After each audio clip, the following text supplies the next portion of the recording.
Everybody that knows me knows that I am a huge fan of the James Bond franchise, and although I definitely critique the franchise too in my videos, I'd like to think that for the most part, my channel is essentially a love letter to the franchise, a passion I just never get tired of. But, of course, I am also first to admit, not every aspect of these movies are worth writing home about. There are definitely horrible moments in the series that are either really tacky, plain annoying, or just cringe-worthy to watch. So I compiled a list of the 10 moments in Bond films I find to be the worst. Before we start though, I always like to give my honorable and dishonorable mentions, and you'd be surprised that this did not make my top 10, but the double taking pigeon in Moonraker is definitely an infamous moment in the series of just being so bad. However, the reason for me this did not make the list is the entire sequence is just so bad it becomes good. Moonraker is not hiding its tone under the table, it's over the top and it just goes for it. A secret agent riding a hovercraft gondola on the St. Marco Square in Venice, and all the bystanders are just performing comedy after comedy, and the double taking pigeon, to me, is just part of that sequence. It's bad, but the reason for me it's a missed out on the list is, well, I can at least laugh about it. The dishonorable mention in this case would mean it isn't bad because it's not part of the absolute worst, if you get me. So I just translate it to actually not so bad, and that has to be the moment Bond is dressed up as a clown in Octopussy. This always gets critiqued to be just plain stupid. I mean, can you imagine any of the other Bond actors dressed up as a clown? They're right, but what makes it work for me is this serious tone that goes with this whole sequence. This is not just a comedic moment for the purpose of comedy. Bond needs to prevent the detonation of a nuclear bomb planted in the circus. And although it's silly and it really makes no sense for him to even put on all the face paint that fast, the costume was needed as a cover. What also makes it work for me is the dark opening of 009 running away from the knife-throwing twins in the forest. We know he didn't make it, and now 007 is in the same costume, and we know he will have to face the same sort of dangers. It's his turn now. With that said though, let's now get to the 10 that I think do deserve to be on the list. Aston Martin call it the Vanquish, we call it the Vanish. You know, the invisible car in Die Another Day often gets pointed out as the worst thing that ever happened in the Bond series. I wouldn't go that far. Yes, it's completely unrealistic and it makes no logical sense despite them trying to come up with a scientific explanation. It's still pretty stupid. But I'm actually pretty willing to suspend my disbelief with it. You see, we've also had a car turn into a submarine, firing rockets to helicopters from the bottom of the ocean. And everybody thinks that thing is the business, which it is. So I can kind of get into this one. What kills it for me though is Bond's mission. He needs to go to Iceland of all places. He is driving in the snow. Being invisible adds nothing. You can still leave freaking tire tracks. That for me is why it's one of the worst in the series. I admit though, that car chase between Bond and Zhao on the ice, still a very cool sequence that somewhat redeems the car's existence because damn, it is a really good looking car.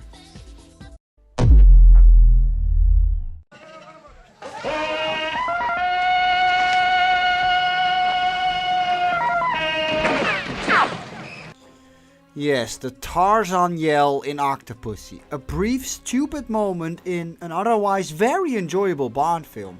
The Roger Moore films often seem to have this, something that just kills the mood, like the Beach Boys song in the opening of A View to a Kill. It's just put there for a cheap laugh and nothing more. And it's not even funny. The same holds for this moment. It always takes me out of the film and I always just cringe. It's such a shame because this whole jungle sequence, it's pretty good.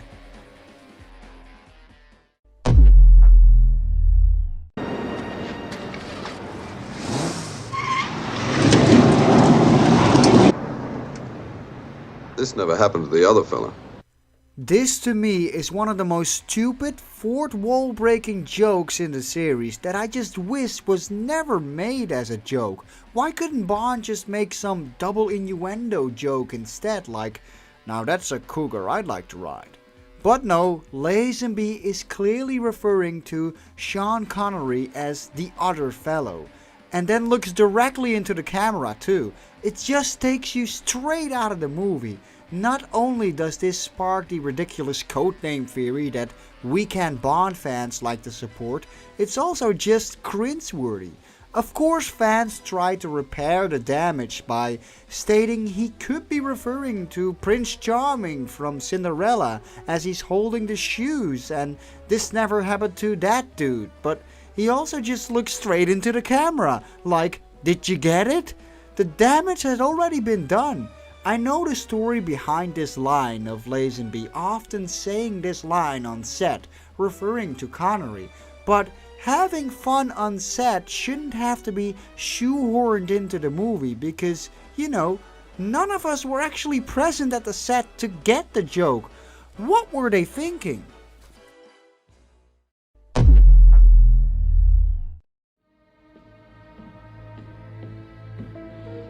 Gombawa. Konbanwa. Turning James Bond Japanese in order to fit his cover in Japan may sound great on paper or in the novel, but turning a 6-foot Scotsman into an Asian simply does not work on the screen. Like, at all. おめでとう。ありがとう。主人です。おはようございます。 It's just so laughably bad, and not only does it look completely unconvincing, it adds nothing to the plot. Zero. Even the movie itself forgets about it. Bond is still in his disguise as he's climbing the volcano, but later on, his hair and look is completely back to normal when he's face to face with Blofeld. So, what was the point? Why get married to a Japanese woman for a cover that's going to walk around with a gun in the villain lair in her bikini anyway? Gee, what Japanese wife would do that? And why sit through that makeup and prosthetics process and clearly signaling the joke to us of Bond's chest hair that needs to be shaven in order to look Japanese? So why is Connery's chest hair completely back as the volcano erupts?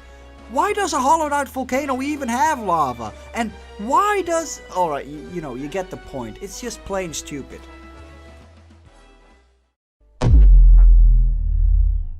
By the way, I'm not just any old 00. I'm 007. You probably thought they'd retire it. Lashana Lynch's character Nomi getting the 007 number in No Time to Die served no real purpose in the story other than being a political statement to the outside world, to provoke media attention for tabloids and people with no interest in the franchise to trigger reactions like these. The name's Lashana Lynch. I am so excited about this. Apparently, Lashana is our new 007.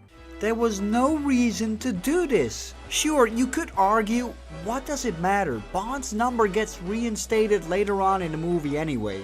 Which is true, but really, she could have been any other 00 number and the plot would have gone exactly the same as it did now.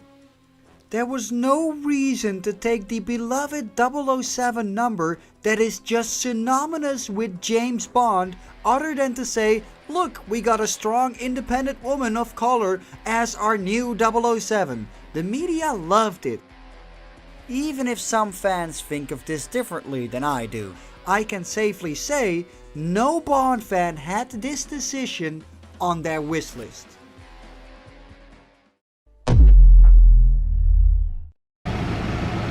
You're not thinking that. I sure am, boy. Never heard of Evil Knievel.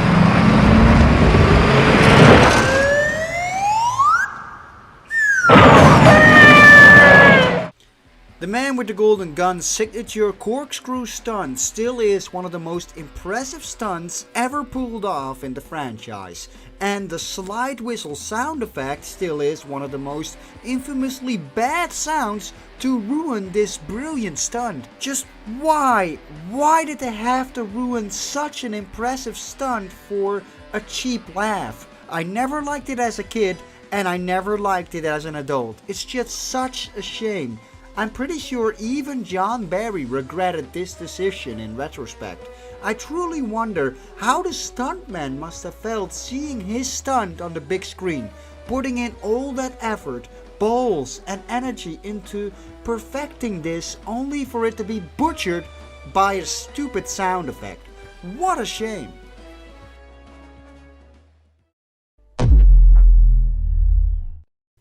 I could probably make a whole top 10 of just the worst moments in Diamonds Are Forever alone. Blofeld cloning himself, the tacky elephant in the circus casino, the mousetrap in Bond's pocket, the moon buggy. But one of the worst moments for me in the entire film is when Blofeld uses his laser satellite. I mean, just look at this. It looks like a complete B-movie. This Chinese soldier on fire, it's just so cringe-worthy. And don't give me this, oh it's a movie from 1971. Look at From Russia with Love, a movie that had only a $2 million budget and came out a decade before this film. There were actual people there on fire. The explosions were real. This looks like some hobbyist filmmaker on YouTube produced this with no budget. And I've seen those types of videos look even better than this crap. I just can't help but feel completely embarrassed when watching this stuff as a Bond fan.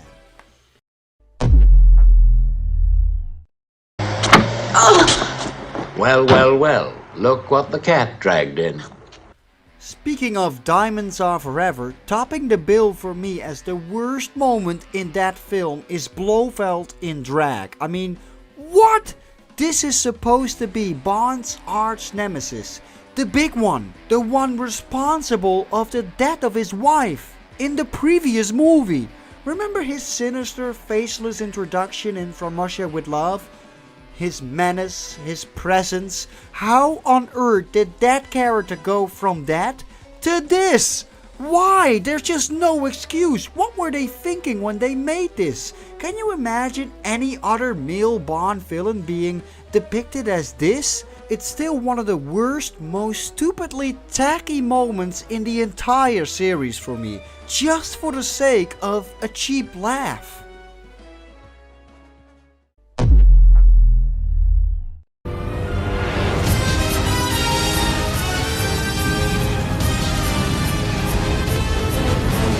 For a very long time, the kite-surfing tsunami in Die Another Day had to be the worst moment in the series for me.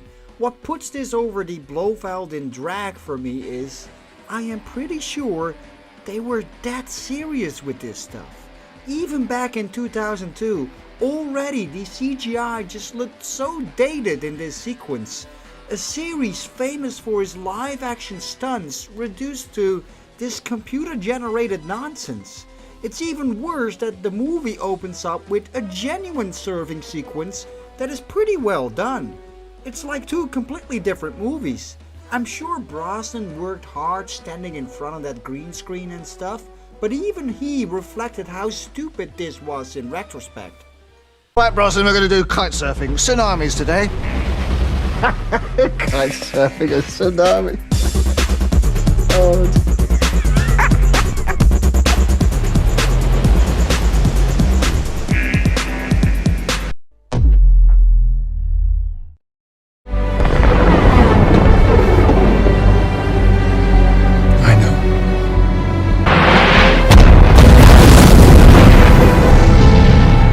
It's almost been 1 year since No Time to Die was released, and yeah, I can now safely say this has got to be the worst moment in the series for me. Sure, you could say it triggers more emotion and it's pretty ballsy to kill Bond off, but overall, I'm just still so gutted by this creative decision that not a single Bond fan on Earth was asking for. You could argue the CGI wave is just so much worse in its effects, and at least this is all filmed well. The soundtrack is emotional, it's a heavy moment and stuff, but at least the CGI wave is over before you know it. This whole ending defined a pretty decent Bond film for me. You would forget that Felix Leiter got killed in the same movie, and so did Blofeld, and that Bond had a daughter, because all of that is dwarfed by doing this one moment. Bond is supposed to be the man that always finds a way, saving us all, the embodiment of survival, I'd like to say. This was always the thing you could count on with Bond. You have a nasty habit of surviving. Well, you know what they say about the fittest? Why can't you just be a good boy and die? You first. You appear with the tedious inevitability of an unloved season. Now for the filmmakers to take away that fantasy aspect of Bond, not only in the franchise, because you know Bond can be rebooted, but also what Bond means to the world, his position in society, so to speak. I did not tear up in cinema. I just was left empty, unable to process this choice, and now, almost a year later, I can safely say, yeah, this truly was just a gut punch, uncalled for. I am aware that some Bond fans do like this ending, and that this is certainly the most polarizing choice the filmmakers ever made. You could credit them for it too, but it's just not what any of us have been asking for. Those were my top 10 worst moments in the Bond franchise. Obviously, it's required me to be quite negative throughout the whole video, but I hope you enjoyed it regardless. Let's go back to celebrating our beloved franchise soon again. Leave your own lists in the comments below, like and subscribe, and if you want to go the extra mile in supporting the channel, please also take a look at my Patreon page. See you guys in the next video.